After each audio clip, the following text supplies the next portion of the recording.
Ladies and gentlemen, people and pipettes, July 9th, a day that will live in infamy. As we have Infamy and James Griffith as a guest today. Oh, you're too kind. There he is, hello. Hello. Hey. How you doing, man? I'm alright, a little nervous, first time doing this sort of thing, but yeah, I'm feeling okay, thanks. Well, it's kind of the same as like we always do. Like we've been talking a lot over the last couple of weeks. We really And have, yeah. it's really the same thing, just millions and millions of people watching. Billions, perhaps, who knows? At least, if not more. Yeah. How can millions of people be watching if there's only 7 million people on Earth, right? No, I'm sure I'll be fine, just let me warm up to it and hopefully I'll do alright. Yeah. Now we're both very, very hectic today, aren't we? Yeah, we've both had quite a bit on. You're sending out all your fine painting DVDs, and I've got probably, just shy of 24 hours to go until I launch my Kickstarter, so... Oh, you're doing a Kickstarter. Tell us about it. Who are you anyways? Well, I'm James. I'm the creator and owner of a small little miniature company called INFAMY Miniatures, and yeah, tomorrow it's actually 26 hours from now, I'll be pressing live my Kickstarter for Infamy Welcome to the Big Smoke, which is a skirmish game, a range of miniatures, and a huge steampunk world that I've been creating in top secret conditions for a while. In top secret. So the only, or not the only, but very few people that you told I was included. Yeah, you were privileged to hear about it, and a few more doesn't details. really qualify for top secret, man. I mean. All right, semi-secret. It's medium level secret, but I need to straighten my beard. Look at that. Here we go. Better. You're looking smashing. Yeah, absolutely. I need to straighten mine as well. Yeah, my head is on fire again. It's so warm here. It's like. I know. It's quite toasty here, but it sounds like it's a lot hotter where you are. Yeah, I mean it's thunderstorms all day long and like really humid and that. Right, nasty and close. Yeah. So, James, yes. Tell us about your Kickstarter. What is Infamy? What is this whole big smoke going thing? Okay, it's three things really. It's the game. It's a skirmish game. It's quite small scale and tight, and it's very character driven and skill driven. So that's one part of it. Mm-hmm. The game itself is nothing without miniatures. So I've been creating a range of miniatures for a while now. The Kickstarter hopefully will bring a massive amount more into that. Traditional and digital sculptors, some of the best in the world. Mm-hmm. And then there's the background, which is something that I've recently put up a bit more about on the new website, infamyminiatures.com, and that's really rich and developing a lot of stories behind the world. Mm-hmm. It's basically an alternate London set in the Victorian period where technologies come far in advance of what it actually did in reality, and it's caused this huge disturbance, lots of combat, lots of craziness, and yeah, you probably need to ask me specific questions, otherwise I'll just ramble on like a madman for far too long. This is called BEEBLE BABBLE for a reason. Usually I'm just sitting back. Well, I have to say something now. This is a Coke glass, but I'm drinking Pepsi, so this is not really... You heathen. On the way right now. I've got a non-branded glass, but I will be drinking Coca-Cola from it, so I feel okay about that. I feel really bad. I've been drinking Coke for like 42.5 years of my life. Iced Pepsi. But now my stores don't carry that anymore because they got into like a delivery argument. Right. I have to go somewhere else. So what can you? Have to get it shipped in direct from the source or something. Yeah, sometimes you just have to go for second best. No, get direct deliveries from Atlanta. You'll be fine. Actually, I've been there, and it's kind of interesting. Me too. It's a fun little experience there. Yeah, it's very cool. I'm a big fan of Coca-Cola. Now you've been doing miniatures for quite a while now. How long has Infamy been around? I guess officially the first release was probably about 2 years and 2 months ago. That was Henrietta Jekyll, which was sculpted by Sebastian Archer. Mm-hmm. That's the first miniature I ever brought out, but obviously the process of making that happen had started a good year or so before then, and that was really when the seeds were sown in my mind to start doing Infamy. But yeah, it's been going since then. Very gradual releases. It's just me really funding it and directing it. I've just brought in a lot of skilled people to produce the models that populate the world. Mm-hmm. So how do you work? Do you have do you do your own art like sketches, or do you just create a character from the background, the fluff, and then you have sketches made? How do you work? Yeah, it starts with the characters. So I will write a description of what the character looks like. and then for quite a lot of them, I'll also write a bit of a story just about their origin story and where they come from. Give Okay. that to the concept artist who will draw a picture, and then from there, it progresses gradually. Once the sketch comes back, I might get second approval on it, make some Mhm. changes, sometimes third, but usually they nail it the second time, the artist, and then just pass it on to whichever sculptor's been chosen and make it look really pretty. Mhm. And you're working with multiple people, right? It's not just one A lot. sculptor. Yeah, the as far as the art goes, initially there was an artist called Martin McKenna, who's a Mhm. bit of a UK legend.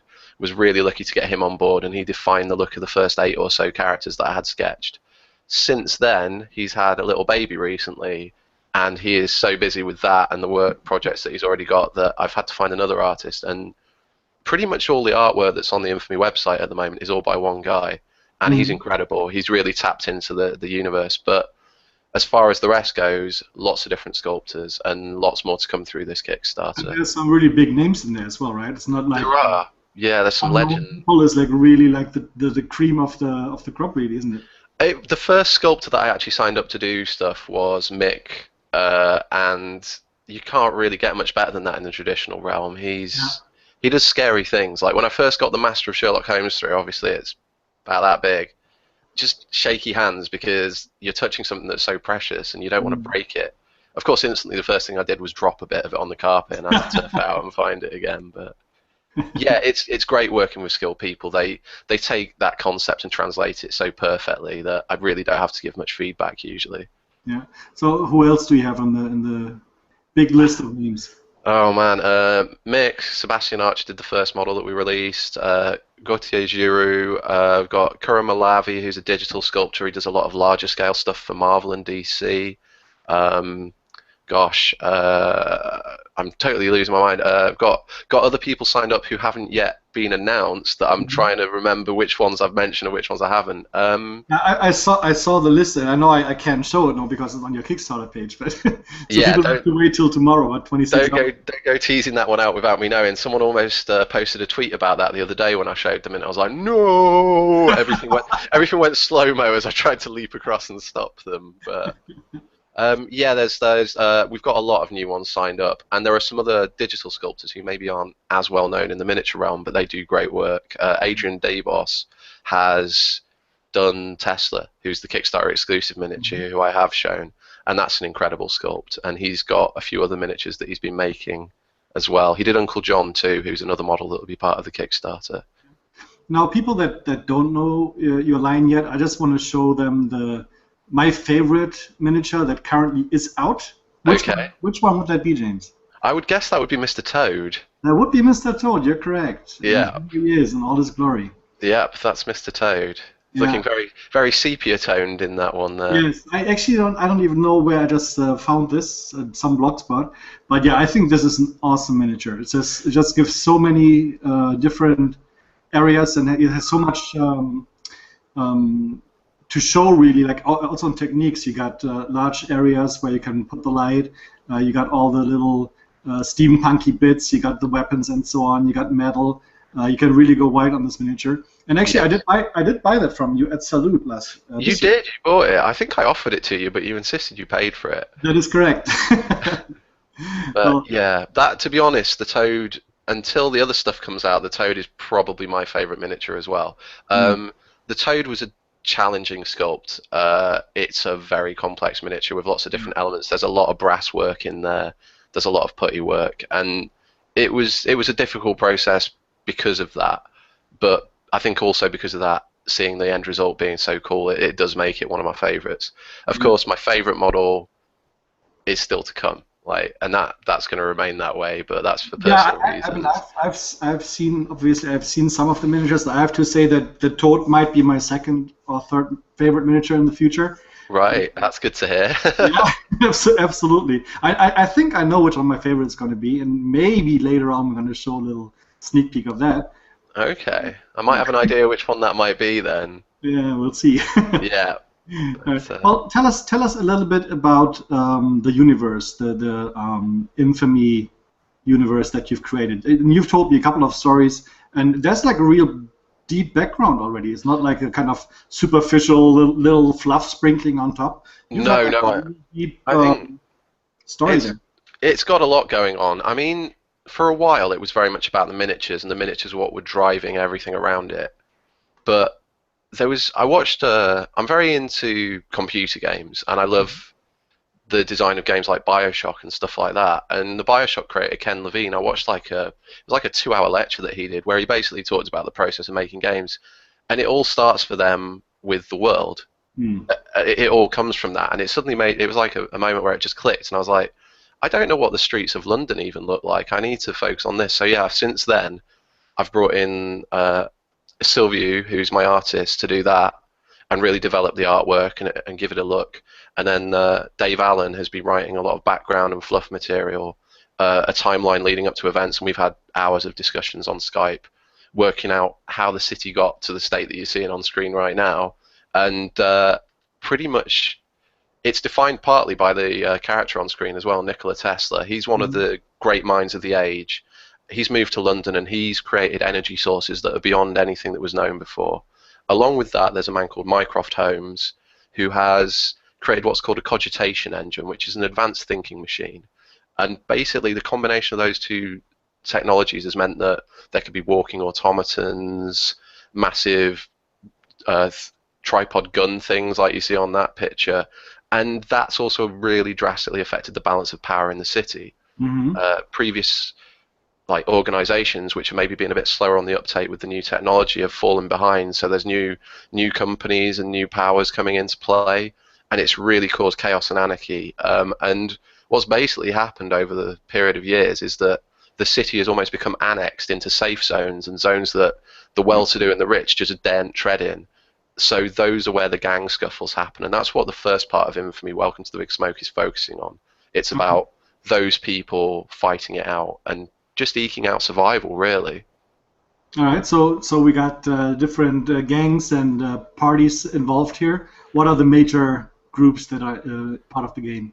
Okay, it works a little differently to gangs, as you might have in another game, in that basically the defining thing is that there's a kingpin who's in charge of who you'll use in your game. Now, that could be Tesla, for example, in which case you're probably going to have mechanical machinery stuff following him. It could be Sherlock Holmes, in which case much more kind of Machiavellian purposes, quite a great mind, very organized, very much based around synergy. Or it could be Uncle John, who is like the former head vet at London Zoo, gone completely senile, created this insane horde of whooping, hollering chimps. And if you take that, it's going to be a chaotic experience. But what I'm trying to do is make sure that there's as much flexibility in the game as possible. So once you've picked your kingpin, you're pretty much free to pick anyone to go with them. Some things will naturally tie into them. If you take Uncle John and then you take Chi-Chi, you're going to have a good balance of skills there. But you could take Uncle John and one of those things you see on screen at the moment, a Quaker or something, and that would change the way that it plays. You know, a mobile gun turret along with Uncle John, he's very good at repairing things. So if your Quaker gets damaged, there's a chance John could repair it. Just because he's used to fixing up monkeys and chimps doesn't mean he can't transfer those skills to a machine that he's not created. And now that you just mentioned that, I'm just going to try to find something real quick. Okay.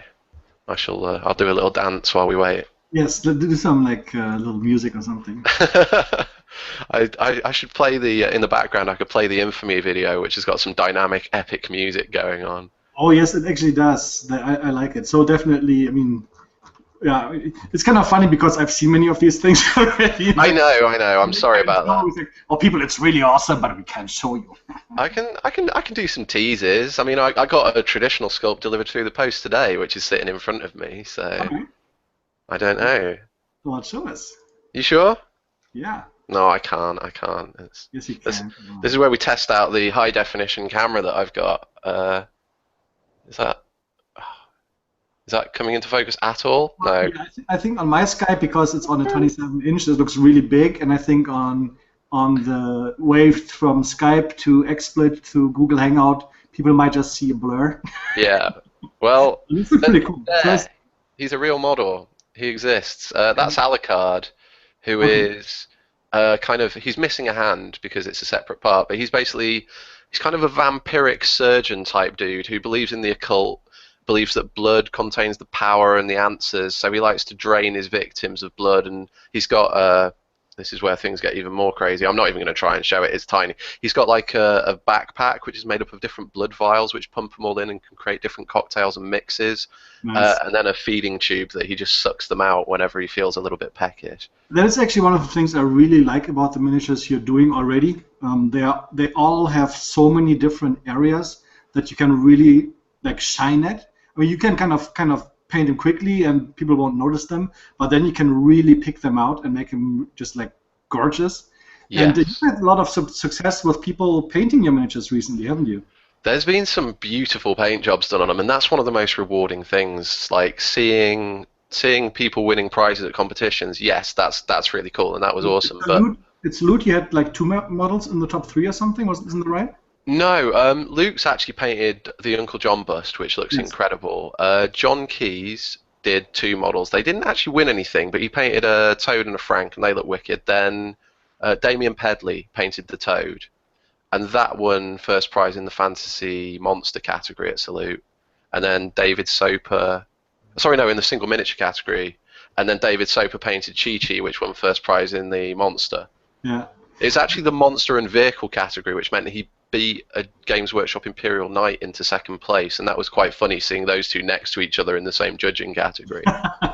But that model's just the job he's done with that, and the job that they've all done really. It's just taken it to another level. Yeah, and I just brought up David's blog, sprocketsmallworld.blogspot.com. It's a great blog. It's a really good blog. Yeah, this is probably one of the blogs that I've been following the longest. I think it was in the first 5 blogs I ever followed. Right. And, I mean, first of all, David is an awesome guy. We met him a couple of times now. He's a really fun guy. He is really nice. Awesome painter. Like, he's been around. Like, I think Games Days for what? From the first Games Day to the last, really literally. He won the Slayer Sword at the first Games Day I ever went to in 1990. And you know what? He might have won the last Slayer Sword ever. He might well, and I was there when he won that as well, so that was really cool. Yeah, it was really cool. Particularly because I knew he was painting Chi-Chi at the time. It's like, oh, awesome, a 2-time Slayer Sword winner's now painting Chi-Chi. Yeah, and this is kind of what he made of all of the small details, and that's why I picked this miniature. Obviously, the gorilla itself has a lot of fur, but to contrast with the fur, you got all those little mechanical implants, the little Borg eye here, steampunky bits, and so on, the weapon arm. And if you look at the whole diorama he did, it's just awesome. I mean, Chi-Chi's just flying in the air, kind of, just leaning on the wall. Smashing the stones that he's gone into. The other thing to say is, photos really do not do it justice. The nuances, the colours within that scene, the mood that it's got, because I think he added it. He's done an extra extension of the plinth, and there's like a little poster that's got Chi-Chi, the adorable baby gorilla. You can see a hint of it there, but there's actually a picture of him and everything when he's younger, and it creates almost like a tragic story behind it as well, which is really awesome. Yeah. Well, also like the little zoo sign and all that. It's a really awesome scene. And this also kind of really, if you look at works like this, it's not just the paint job itself that is obviously awesome. The miniature has to support it, which in this case it definitely does. And like other miniatures you're doing, like the Toad and so on, definitely are miniatures where you can really display your skill. And that also look awesome if you don't have the skill, if you just want to play with them, because they have so many little details. Yeah, I think there are a few miniatures that are more challenging to paint than others, and I've still tried to keep that going throughout the new models that are coming. I actually put a work in progress of a model up today on my Facebook and Twitter of a character who's much cleaner and much more basic. He's almost like a regimental kind of commander, and I think if you want a simple model, you're going to be able to find it in the range and make it look great, but if you want something that's a real challenge and is really going to push you, those models are there too. And because they're all still cast in resin, they're going to be super high quality casts. There's going to be very little cleanup. They're going to go together really nicely. And yeah, the detail from the master to the final product translates so well. And that's something I'm really proud of. That's something I'm not compromising on either with the Kickstarter. It's like I know how to produce really nice resin miniatures. Yeah. So that's what I'm going to try and keep doing. Yes, you do, I know, because we have a whole bunch of them here.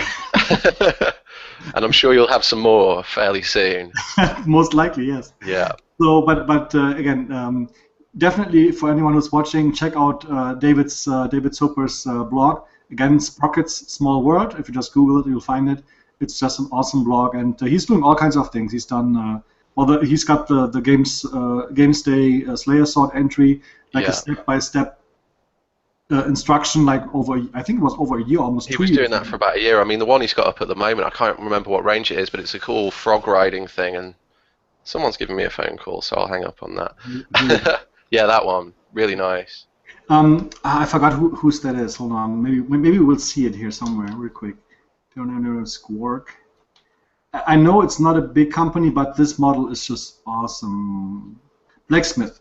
Yes. Yeah. I mean, that frog is so. I mean, this is a painted frog. I know. It just looks like he's got a fantasy miniature and stuck it on top of a real frog. That's awesome. So again, David Soper, ladies and gentlemen, and I think for that we need to do this. Right. I was just going to say, you mentioned to all the people watching. Is anyone actually watching? Absolutely. we can. You know what? Let me just check the chat if we already have some comments. Actually, we have a lot of comments. Really? They're probably saying. As always, Maruko Mishima. Konbanwa. Genki desu ka? Then we have Malte, who's always with us. Then we got Adeptus Custodes. Good evening, and all the best to your Kickstarter. Thank you. Luke Wilson is here. Hey, Luke. Hey, mate. How you doing? Then we have Jason Piccini says bonjour. Bonjour. And then Terry C. Terry C has more to say. Let's see. Hey guys, can't wait for the Kickstarter. We already know INFAMY miniatures are great. That is true. A while back, you posted a question about Victorian era infamous killers and such. I submitted my hope to see the Black Widow.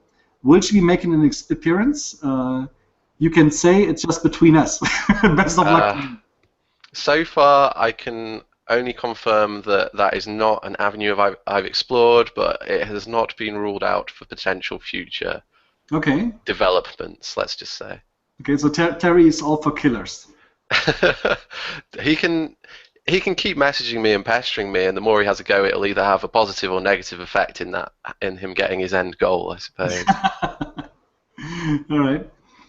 Okay, but we were in the middle. So if you got any questions, leave them in the comments under the YouTube. We'll be able to see them here in our little Google Hangout. That works quite nicely. But we were talking about the universe. So yeah. Tesla. Tesla's a cool dude. Let's be honest. No, but that's not even fluff. He was a real cool dude. Yeah, he was, and I mean, Tesla. When you take his historical things, he sounds like the best sci-fi miniature anyone's ever created. Yeah. He did some things that were just extraordinary, and it's his birthday tomorrow. Oh, so really? Everyone's going to think this is a lie, but I did not know that I had arranged my Kickstarter to launch on Tesla's birthday. Someone mentioned it in a comment on a picture of him because it's also their birthday on the same day, so they knew it was Tesla's birthday. Oh. I had no idea. It's sweet serendipity that that's happening.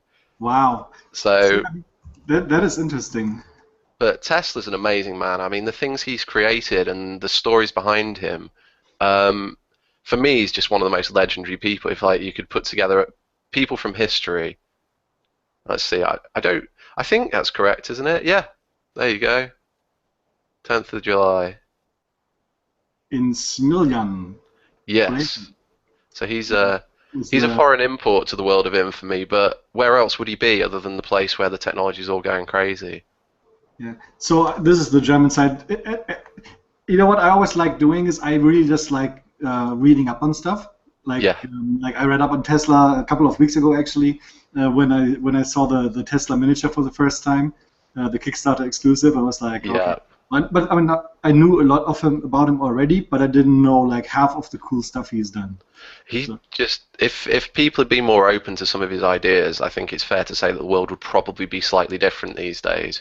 Maybe not better. It might be insane and terrible, and that's kind of the approach that I've taken with Infamy. These things all coming at once.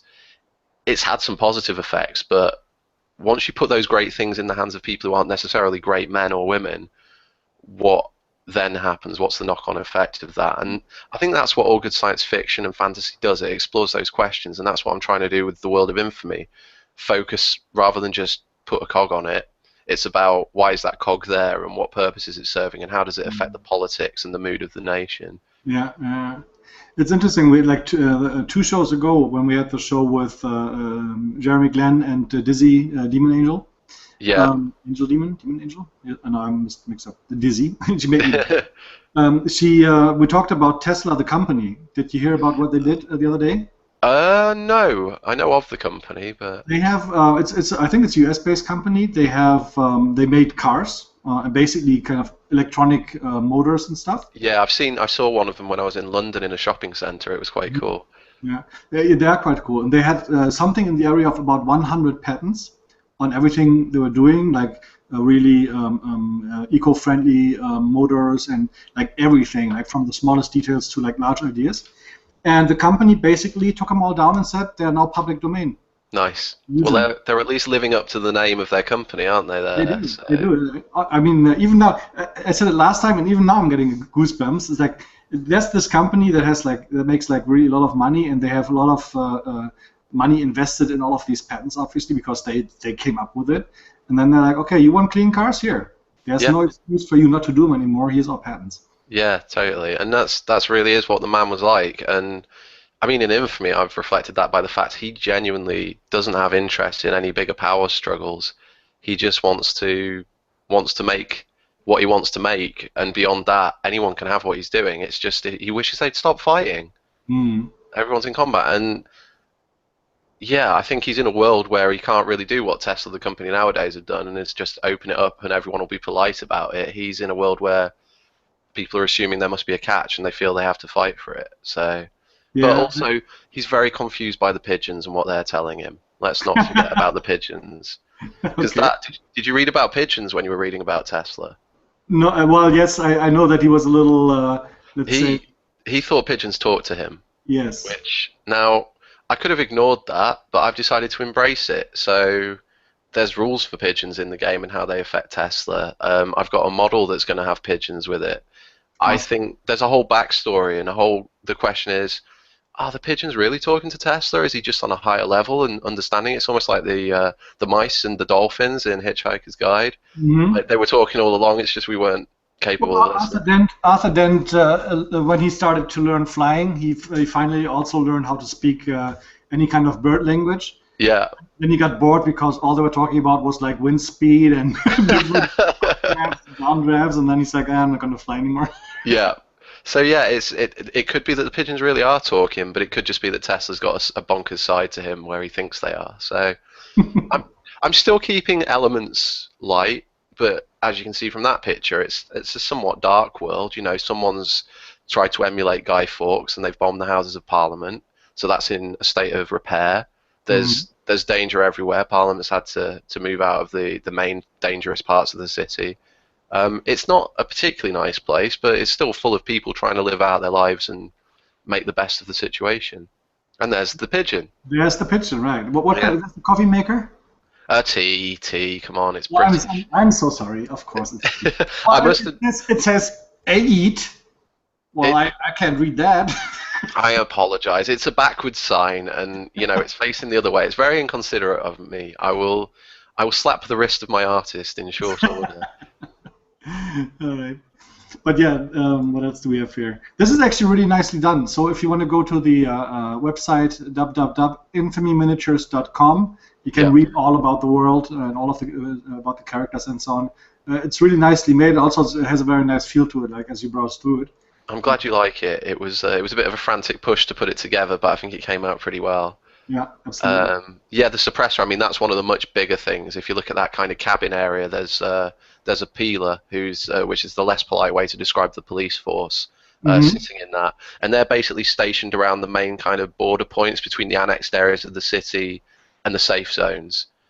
So if the mob gets a little too unruly, these huge mechanical walkers can kind of stomp in and put things down a little bit and make the streets safer for the well-to-do.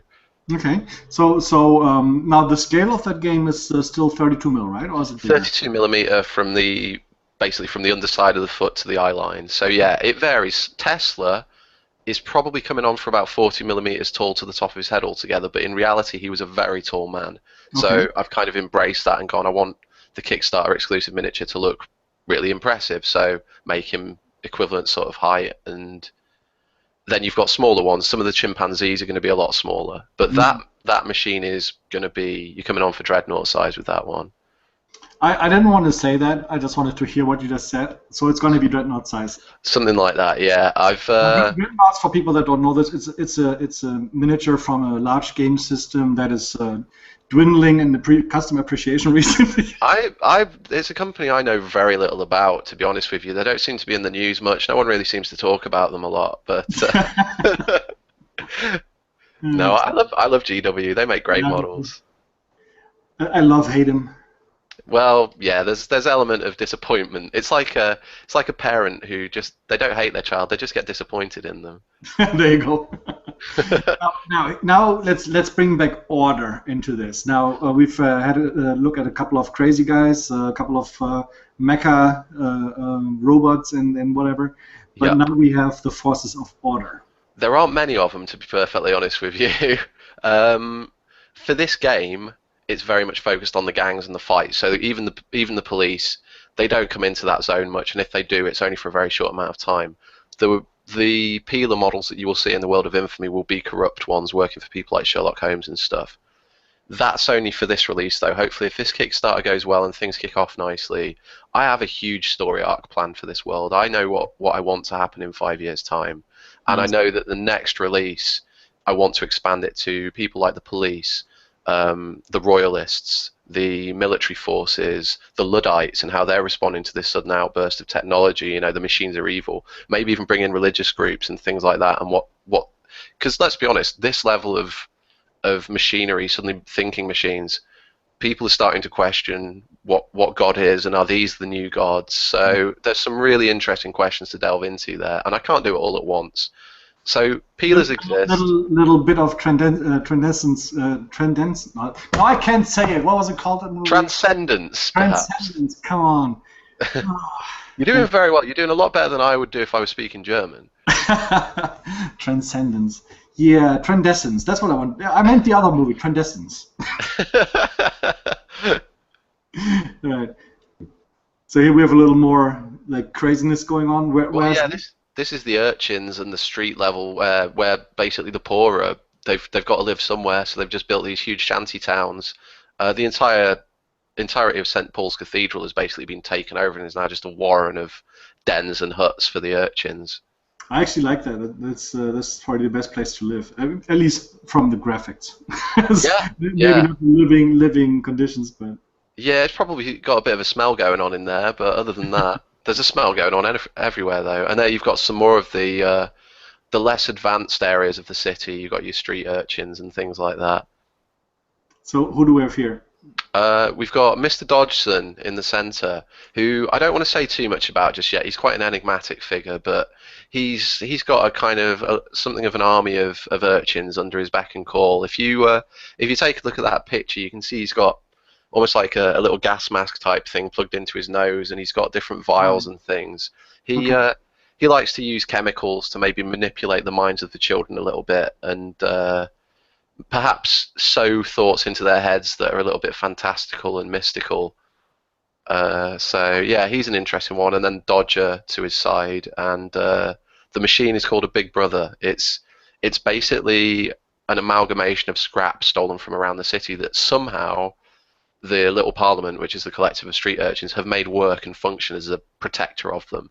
Cool. Even the greatest technological minds have no idea how they work. They shouldn't. It's like bees being able to fly. It just shouldn't be possible, but somehow it is. So, and I'm not going to say much more than that. Like, I know what's going on, but you don't get to just yet. And right. So that's going to be. What's the name of the dog? The dog is awesome. I don't know exactly what the name of the dog is yet. Me and Dave have been working on a backstory for him, and well, I can see that you're working on a backstory for him because he doesn't even have a backstory. Well, because a lot of the stories that have been written, and there are a lot of short stories at the moment about Infamy, most of them are set a few years before the actual battles and combat taking place in the game world. So there are a lot of origin stories, and that means we can explore how Dodger came to get his new pet and how his pet got injured, or was the pet injured in the first place, and things like that. Mr. Dodgson, he's already got some stories, and they start to weave together as well. Different characters have alliances. They're always fragile, but the reason Toad's got his steam hammer, for example, is based on something that happens in a story that's already written, that's set several years before, which is a battle between some of his guys and some of the Lost Boys. And the result of that combat, it all just flows together. To be really like, I can really see a full feature Hollywood movie made on this. that would be pretty awesome. That would solve any financial woes that I had, I think. But I don't know. There's a comic book series called Stray Bullets, and I don't know if anyone watching will have read it, but that every issue has stories which, for the first run, seem completely separate from each other, and then you just gradually start to see threads developing, and it gets really clever and really cool as time goes on. I've always admired that, so there's definitely an element of that being worked into Infamy. I just want to go back to some questions because there's quite a few comments. We just Okay. Jim Pansy? Is it Pans or Pansy? But we talked about Chi-Chi. Maybe it's his alter ego. Well, there are chimpanzees as well. There's Chi-Chi's the gorilla, but the username is Jim Pansy. Oh, okay. That's Maybe the real name. If that is an awesome name. I'm guessing that person. Pronunciation. I'm really sorry. Yeah, but Jim Pansy sounds good. He writes, "Hey guys, very interesting babble. Awesome miniatures. Waiting for the Kickstarter." Leo. Okay, it's not his real name. No.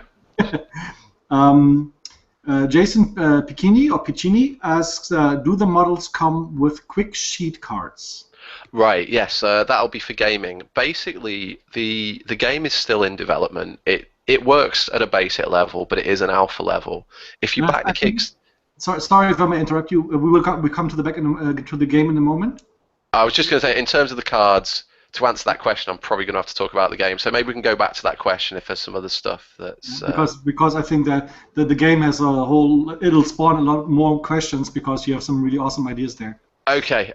We'll go back to that one then. Okay, sorry. Maruko Mishima asks, will there be an Asian henchman or an opium den owner?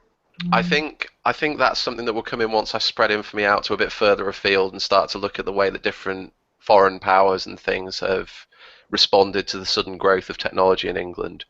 It will happen. I mean, League of Extraordinary Gentlemen by Alan Moore is a cool thing, and that's got some great bits to do with that. Let's not mention the film, but the comic book, you know, I like all that stuff, and I definitely want to bring some of those cool images in. And then we have Small & Co. from France, Patrick in France. He says, good luck with the Kickstarter. Thank you. Shout out.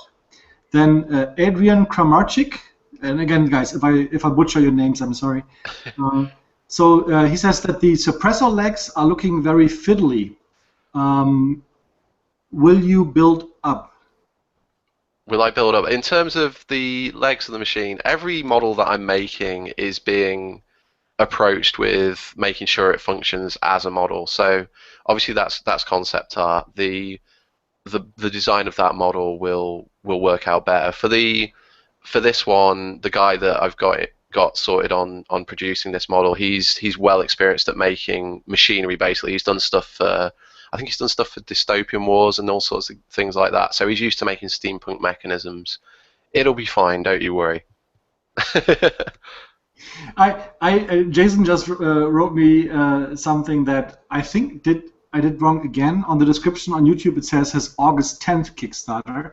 Oh, dude. Yeah, I thought I had corrected it. No, it's tomorrow, people. July. It's tomorrow, it's yeah. July, the other August thing. You don't get bags under your eyes like this unless it's a Kickstarter tomorrow. I don't know why. I've actually done this twice so far, and I don't know why August 10th. There's nothing special going on that I know of. It's not an important day to me, but for some reason I like to write it. So. Then Terry says, you must have had so much fun pondering pigeons into the game. Just wanted to add my thanks for commenting on my Frank diorama. Oh, yes, that Terry. Yeah, he's doing an awesome diorama with Frank. It's got a really topsy-turvy base going on and everything. All right, cool. I will use the wisdom I learned from my Painting Buddha mega bundles. That is very good. And use it to do strange and perverse wonders to the Infamy miniatures. They're already pretty strange and perverse. Painting Buddha and the Infamy universe kind of collide, I think strange and perverse should probably be the tagline for any projects that we do together. Yes. We have both kinds, strange and perverse. Oh yeah. Well, let's go through the remaining quick pictures real quickly here. So we Yeah. got Uncle John's That's Uncle John with his cronies. Poor bloke. He really thinks he's running a lovely circus. He has no idea the slaughterhouse that's going on. What have we got next? Now this is getting into this is some foreign imports. This is the March family who have come across from America in this paddle steamer and set up a bastion of defense in the docklands. Okay. So the next picture's occupying that terrain there, or well, that water, I guess. yeah. I mean, it's what's quite cool about that is this is the area that Salute is held in. So there's definitely a look of Salute going on there, and that's just a nice little tie into one of the more fun UK gaming shows that we've been to. So yeah, I was so tired that day because I had slept so little the days before.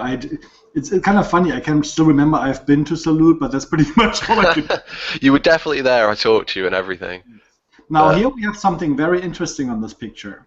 Yeah, it's a rat. No, there is a model. This is the March family, and there is one of these characters is based on someone who I'm a little bit fond of. So yeah, Jo is based completely on my girlfriend in terms of how she looks. Okay, that's him. Yeah, that's the one.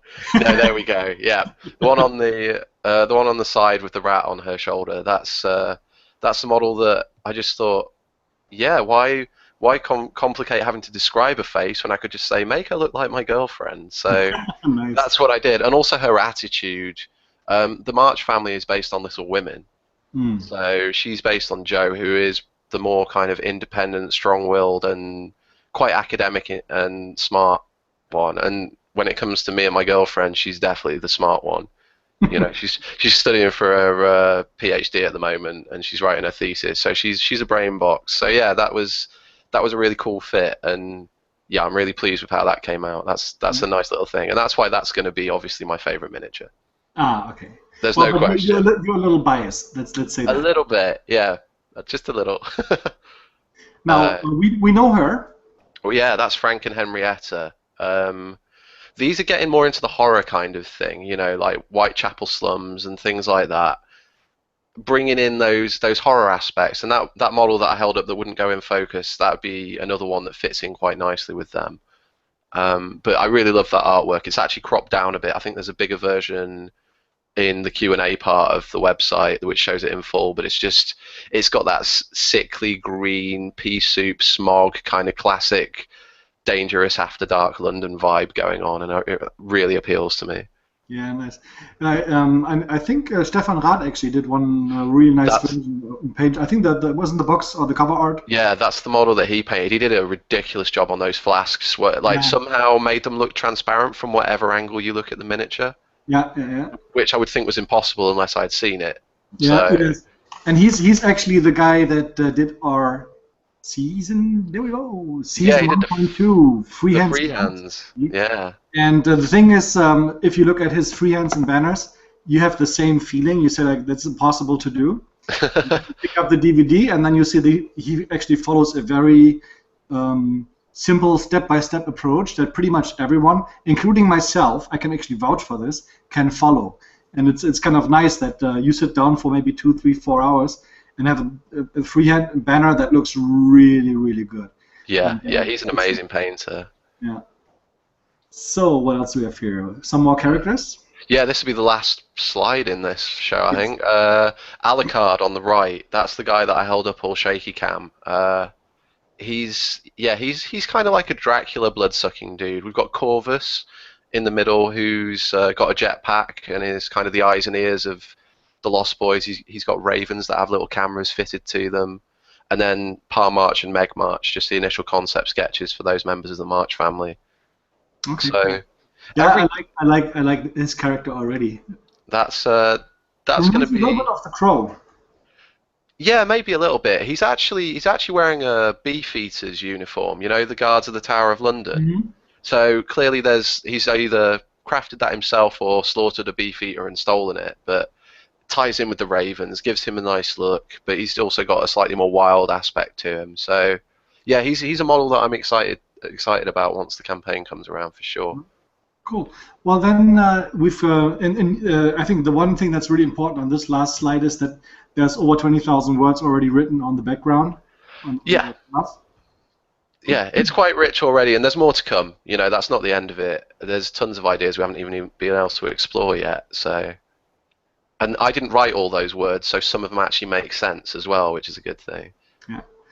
Now let's look at a couple of the miniatures. Okay. Just a handful. I think people can also go to the website again, www.infamyminiatures.com, and just browse through this. But I think the first one definitely is an important one, as this is the Kickstarter exclusive one.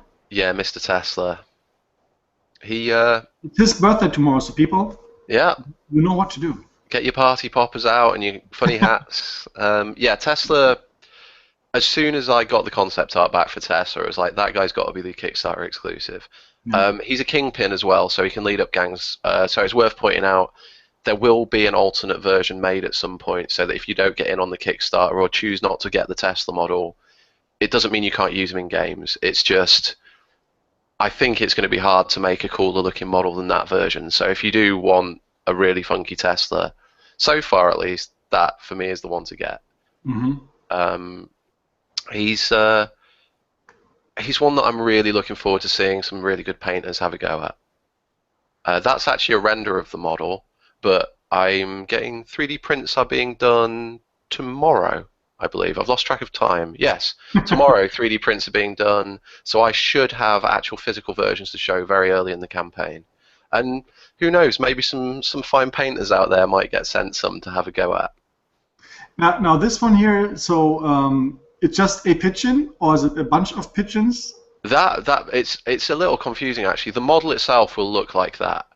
Oh, okay. It will have the tea machine. It will have the pigeons on it. The thing is, it's difficult to make an exciting model that is just a single pigeon in terms of comparing it to the rest of the range. Right. However, the way the pigeons work in the game, it's either one pigeon or a group of pigeons. So there will be an alternate top for the tea machine, which will have multiple pigeons on top of it. This may be the first game in the history of mankind that has talking pigeons in it. Well, are they talking, though? That's the real question. No one else can hear them, just Mr. Tesla. I can hear them. Okay. What are you talking about? They also have names and everything, but I think that's something I do want to keep secret for a while. All right, cool. One of the first models, I actually released John as a miniature in an Indiegogo campaign quite early on in Infamy's development. So, yeah, quite pleased with how, to be honest, all the models hold a dear place in my heart, and all of them for different reasons, but Watson is pretty crazy. Yeah, and the interesting thing is, to me, is like when you said you started a little over a year ago, but the miniatures have a very mature feeling to that. And that's, I think, personally, I contribute this to the fact that you have a very deep storyline for them. You are able to actually create the atmosphere of the character, and then in cooperation with your graphic artists and your sculptors, they can actually bring your vision to life, and I think that's awesome. Yeah, I think it really helps knowing where someone comes from in order to make them look like the person they should be. You know, if I've not gone quite this deep, but knowing John's history from birth until where he's got to now, how did he reach that point? As much of those details as you fill in, it's just going to enrich the final model. And yeah, it really helps having Martin McKenna doing the concept sketch and Mick doing the final sculpt on that model. Yeah.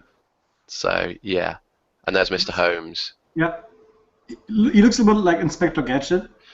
I've heard that from some people. I don't remember Inspector Gadget being anything like that scary myself. But no, the only thing I remember is stuff coming from his back. But yeah, yeah. So yeah, there's Holmes, obviously a kingpin again, and really intelligent man, a really calculating man, and pretty damn dangerous. If you bump into him on the streets, it probably means Watson or some of his cronies are nearby, so you got to watch out. Yeah, also very nice paint job by Azias, really nice. He does a good job on models, that's for sure. Mad Pete, one of the Lost Boys. You can probably guess character from literature he's based on. He's He's a model that I've already released in larger scale, but I've been saving the small scale version back for the Kickstarter. Mhm. And that's one of the interesting things. Many of your models so far have come in at least two sizes. Yeah, only a few actually. Tallulah did, and Pete as well. That's because they're digital models, so I have the option of printing them at any scale that seems The, appropriate. the Uncle John bust was also in two sizes, wasn't Yeah, it? that was as well. Sorry, that's yeah. It's just because that's not a full model. That was just a modified one, and that's Tallulah, having just mentioned her. So that's the 32 mm version of Tallulah. Mhm. Again, painted really beautifully by Javier. And yep, Corvus, Once we already had him, we already looked at Chi. Chi, we've had a look at, Although and I'd say this is also different. This is also Asia's, yeah, very that's a nice. studio job. Yeah, I mean that's quite a beefy model. That it's actually closer to 54 mm scale. Mm. In fact, it probably would fit in with a 54 mm nature scene if it wasn't for all the bionics and extra arms. And I think a lot of people are still confused about what scale really means. And we had this discussion recently with the Fallen Frontier Kickstarter and so on. Scale Yes. really by itself means nothing. The 32 mm scale only means that somebody who is 1 meter 80 high, or that's 6'11" or something like that. 5'11". Sorry, 5'11". Sorry, Yeah. 5'11". I just made myself look taller than I am. Yeah, I always like to add a little bit, like July turns into August, 5 turns into 6, kind of thing. Why But the not? 5'11", that means that goes from the sole of his feet to his eyes. That's Yes. what it means. So if somebody is 2 meters tall, it's not going to be 32 mm. A lot of people don't No. understand that. And you're working with such fine margins on these models that if I get a model from one sculptor and a model from another, and there is a tiny difference in scale, unless you are the most anal person in the world, you're not even going to know. You're going to have to get a ruler out and start doing calculations to see where that changes. They're all true scale. That's something that's important. They're not Yeah, like Games Workshop where you have your big bulky hands and much larger weapons and bigger heads. They're proportionally correct. yeah, yeah. But That's important. beyond that, like they'd fit in comfortably with a 28 mm range. They'd fit in comfortably with a slightly bigger range if you wanted to. Mm. It People are shorter and people are taller in this world. That's just how it goes. Yeah. Well, I'm up to scale exactly, so. Yeah, yeah. I'm just a freakishly large miniature compared to you, right? So one of the miniatures that I'm looking forward to see the final one is this one here. The Big Boss. Yeah, I had a lot of fun getting that one done. He was one where he went through more permutations than any other miniature that I've had art drawn for. It was really difficult to convey how he was supposed to look to my artist. Mm. I got my friend Alex Huntley, who runs Warp Block Miniatures, to actually do a sketch of him in the end, because Alex is a very, very good artist, but his style is quite different to Infamy. It's much more cartoony, caricatured style.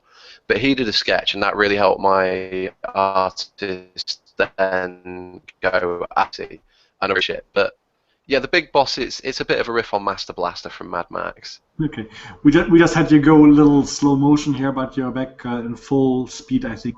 Oh, Yeah, okay. that's right. I thought it was for added effect. It was actually kind of creepy. It was really cool.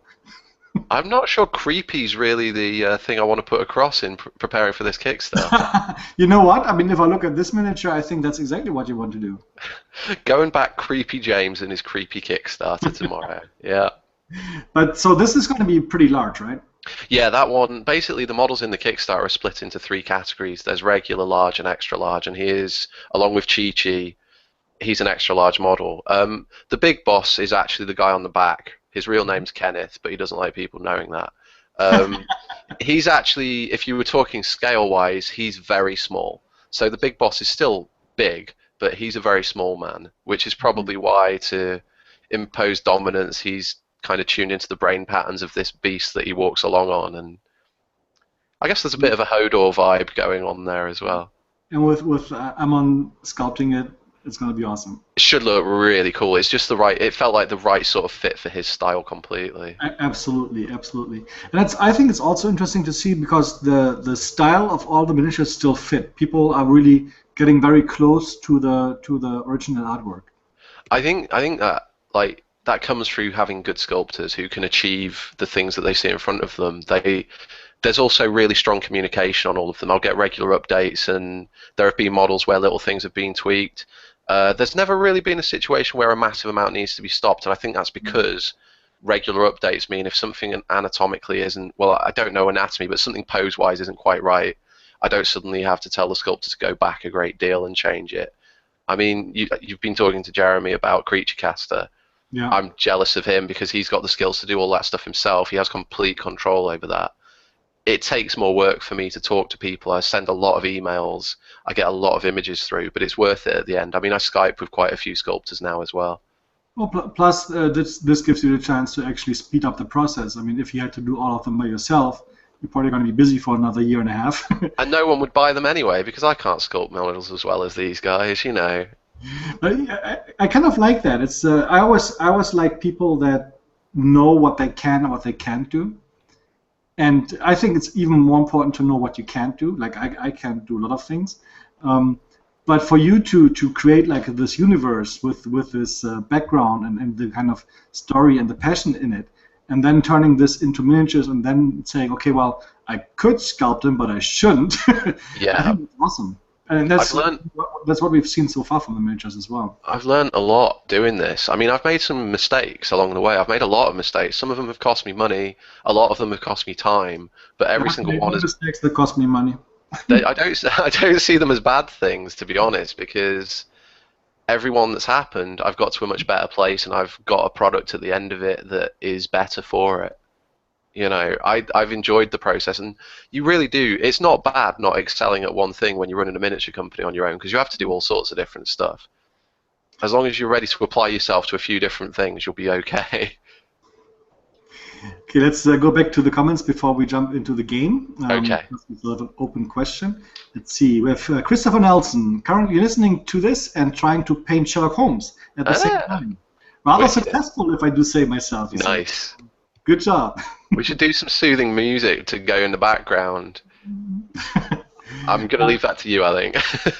Korak asked a very important questions. Will there be early, well, he misspelled beards, but will there be early birds he wrote on the Kickstarter? Oh, what a fool. Everyone knows it's about the beards. Yes, there will. There'll be early birds on 3 different pledge levels, which are Battle, Skirmish, and Massacre, which come in at £55, £85, and £130 as standard, but you'll get some decent enough discounts on that. And obviously, the sooner you back the Kickstarter, the sooner you've committed to Infamy, and you then become my friend, because I can see the order in which people back me through the Kickstarter, and I definitely, as time goes forward, I already know people who have been there with me from the start in terms of ordering models, always posting responses on Facebook and things, and I don't have the time to personally reply to all those people and send them thanks, but I do notice and I do know, and when I see names popping up in things like this, like there's been a few you've said, and I know those people have been on Facebook for a while and stuff. I really appreciate that, and if this Kickstarter goes well, it puts me in a position to actually respond to that and show that appreciation. So people who've been there from the start, people who help me out, I'm going to work out some ways to repay them. It'll probably be with VIP level structures through Infamy Store, so you'll get extra cool stuff the more that you've been involved in the project, things like that. That's awesome. Yeah, I think that's a great idea. I actually have I just opened the your Facebook page. It's facebook.com/Infamy Minis, not miniatures, minis. Yeah. But you can also search for Infamy Miniatures and you'll find it. And for anyone watching and you have not liked this page yet, since last night I've been trying to get this over 3,000, and I totally failed.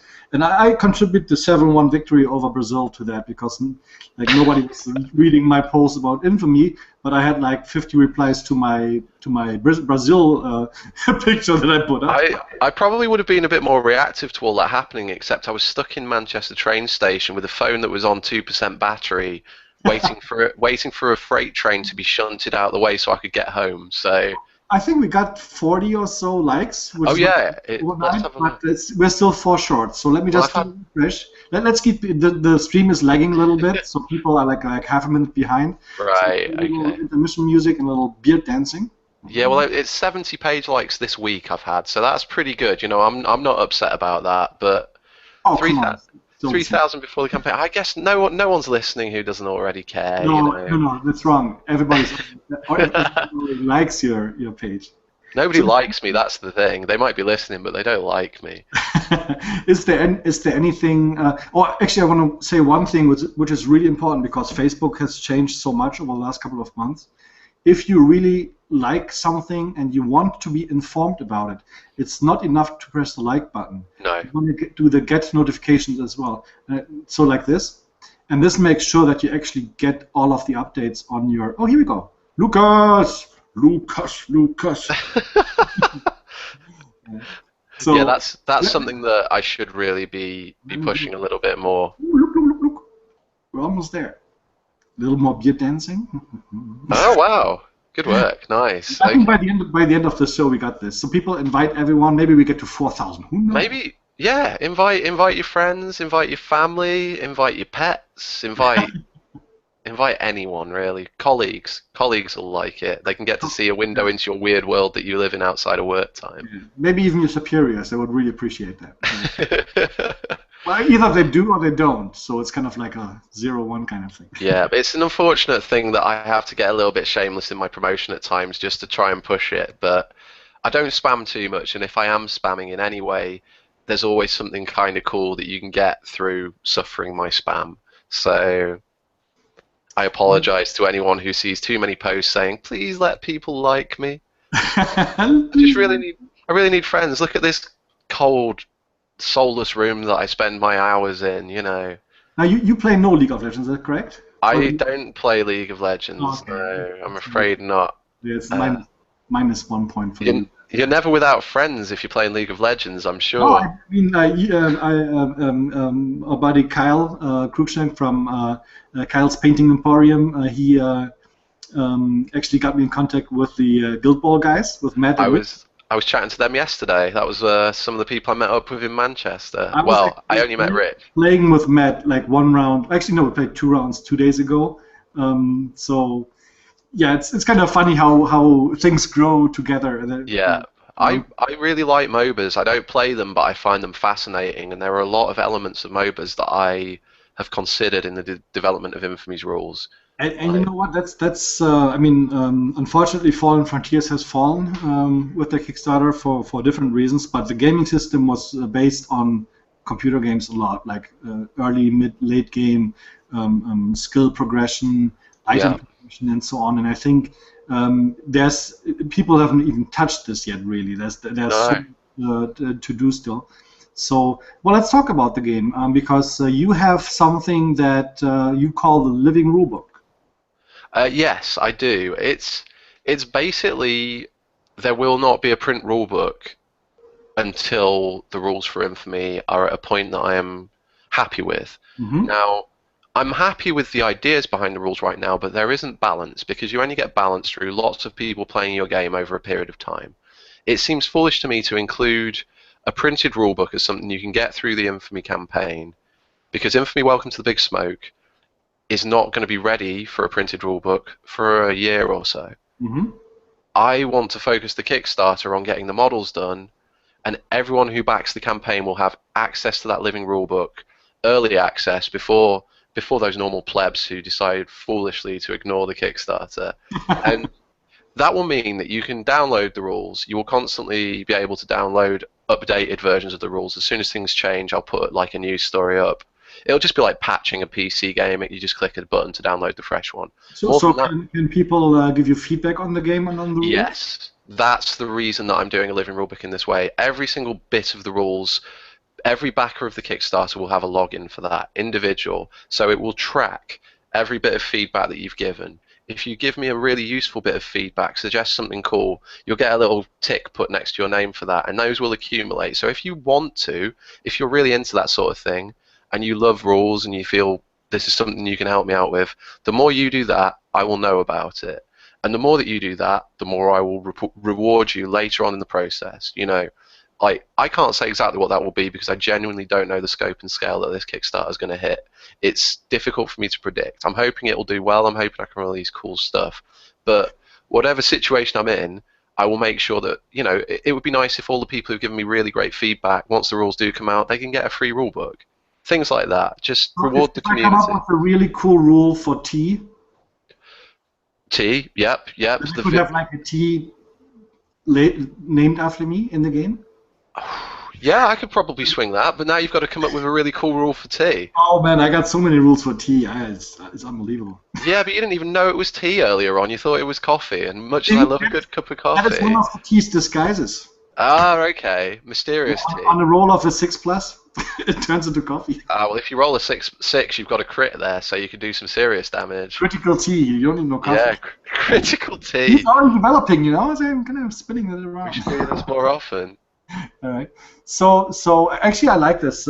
Really, what this means is that people that are willing to support you with this Kickstarter actually have a say in the rules. Yes. And I mean, we don't even have to name companies right now. We know of recent releases that definitely have never been play tested. And I think that's what the community always complains about, is that really the balance, the play testing, the whole the scenarios that are being developed and so on, that they really don't fit to what the game actually does. Yeah. And so you have a chance to actually create it with you. Scenarios are an interesting one because you know, I can put 1,000 scenarios out. I'm probably not going to do that, but there could be so many scenarios on the internet. And once they've all been played by people, I can then choose the best ones and put them in the book. But it doesn't mean the other ones that work have to go away. They remain online. People can still access them. People can still get to them. There's only a finite amount of space in a rulebook, and once you start adding background, images, everything, the last thing I want is to find myself pushed for being able to make a good rulebook. So will there be some sort of forum where you can then exchange ideas? Or Yeah. okay.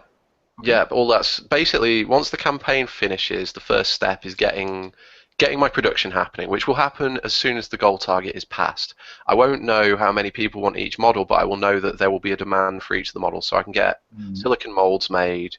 I've already gone through that process. There's no danger there.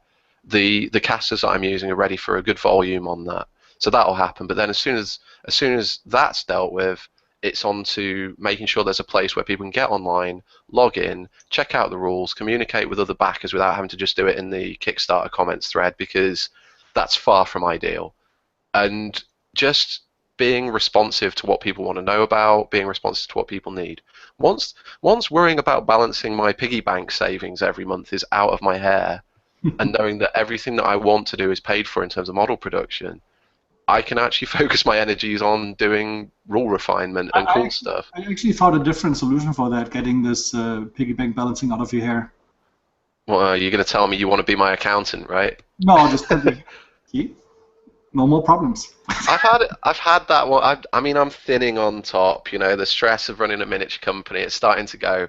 I'll do it some point. I promise. But I've had a grade 1 skinhead before. It's something that has been in my past. I've had long black hair before, so. Oh wow! So you have all the styles, right? Doing the Nick Cave. Okay, so are there any other exciting news about your Kickstarter? Well, I mean, we were talking about rules. I guess that was just the very surface of it. Did you want to get into the rules a little bit deeper? Yes, talk about your up-down card system. Yeah. If anyone's played Blackjack or anything like that, it's basically every single model before the turn starts is dealt one card facing down and one card facing up next to the model. That basically determines its resource pool, for want of a better word, in terms of how far down its skills abilities it can go. So if you've got 15 as your total from those cards, you're going to be able to use some decent skills. But if you happen to get 21, a king and an ace, or something like that, you can use the very best skills available to that model. That's how you determine the varying strength of models in each turn. After that, it becomes an alternating activation sequence, and all the actions are dealt with through dice rolls. So it's a hybrid of playing cards and dice, which I think is quite unique. I know there's a few games that have elements of that, but I don't think there's any in this way. Now the real interesting point comes in. You can twist and add extra cards to your up and down cards depending on the resource pool available to your gang, which means if you get dealt 15, you might want to take a chance and see if you can boost it closer to 21 by drawing a card. You can also go bust, or? you can go bust. As soon as you go bust, you don't lose all your ability, but it rapidly declines. Okay. However, there's one extra level to that. You might lose your attacking capability once you go bust, but you can intentionally bust your hand when you're being attacked in order to boost your defensive ability. Ah, so it's a very tactical element to it. Yeah, you can take a risk and go, well, I'm just going to take these hits, but know that when it comes over to me for my activation, I'm going to be able to wallop them because I've got a better, you know. But if Sherlock Holmes is suddenly getting wailed in on by Chi-Chi, for example, Holmes's power lies in his brain, not in his brawn. He's probably going to get badly squashed. So it might be worth him busting his hand to as high a level as he possibly can, which he'll be able to do because he gets lots of extra command cards to place down and increase his to whatever he wants. Mm-hmm. Protecting himself, but by doing that, he's sacrificing his ability in that turn, and it's going to mean that he needs other people from his gang to come and save him and use their points to come across and help him out. So it really does create a nice risk-reward system. Activations can be split as well, so you can do half of your actions, pass the turn over to your opponent, and then get the activation back. The reason for that, whoa, what just happened?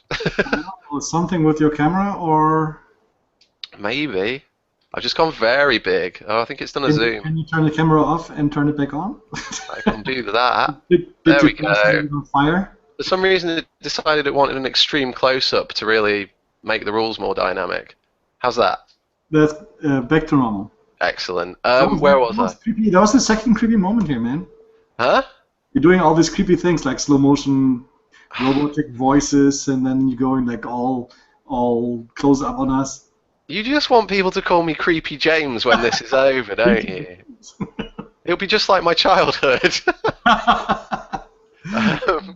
Where was I? Yeah, so you can split your activations, which means that if the last thing you do before an activation split is one of your combo moves that some characters have, you pass the activation to your opponent, you take a risk that you might get hit during that, but if you don't get hit during that, when it comes back to you, you can do the second part of your combo attack, which will be more impressive and more damaging. There are lots of little things like that in the rules that make for a very dynamic and very involved turn. The fact that you can intentionally bust your hand when your opponent's doing their activation means that you never really have a moment to stop being involved in the outcome. And then the dice rolls come into it, and they are opposed dice rolls, so it's not just your opponent is rolling against your stats, your opponent is rolling against your ability to defend, and you are rolling dice that can counter that. So always having to be involved. I like rolling dice. I don't know about you, but that hope and that yes I'm gonna get no epic fail. That's a recurring theme for me. But I still love rolling dice. They're fun. Yeah, no, I agree. I like throwing dice a lot. Actually, for a long time, I've been a dice collector myself. Is a dice collector? Right. Yeah. I've got a friend who's never without dice. He has dice in his pocket at all times, and he often looks like he's playing with himself in dubious ways because he's always rubbing the dice in his pocket. Hi, Paul. How you doing? Paul Scott from Paul Scott Miniatures. But great guy, massive guy. Probably going to crush me for saying that. So if the Kickstarter doesn't ever get followed up on, it's his fault. There you go. Are there any comments about the rules? I'm curious because they're a difficult thing to explain without visuals. I think the campaign will do a better job. Let's see. Okay. Actually, there was a follow-up on the early birds. He said I probably should have called them early pigeons. That was Korak. Oh man, I haven't thought of that. I might steal that. You know what? I would recommend you steal that because that is awesome. Early pigeon. Thank you very much for that. Oh, and you saying about earlier messages, the message asked about playing cards for the models. They will come, but obviously with it being a living rulebook to begin with, I won't be producing those because the stats are going to vary and change over the coming period of time. I'll put PDFs up or something that you can print out to use. Hopefully, when the game comes out, what I can do is your first order from the online store, if you're a Kickstarter backer, or if you send me the postage money or something like that, I'll just ship you all the cards for all the models so that you're covered. Yeah, cool. Now there's a fun question that is, will there be a Doctor Who mini or a TARDIS or a Dalek? I did consider that for a little while. I think now, no, there's not going to be. I've already got a Doctor going on. He's licensing is involved as well, right? Yeah, I mean, there would be ways around it. I mean, I could call it something different, but Doctor what? Doctor what? Doctor what? I think it's unlikely in the short to mid term that would happen, but who knows what the future holds. Maybe if time travel comes into it more, could happen. Michael Rivero, sorry. I think that's a name I recognize, I do believe. Yeah, I recognize the name very well. He wrote that, can you show the crossovers? And if not, how about making just spoiling the companies you're working with? Okay, yes, there are some crossover things happening. I don't want to say too much about all of those right now. I will be. One of them is another Manchester company that I was talking to, which is Element Games.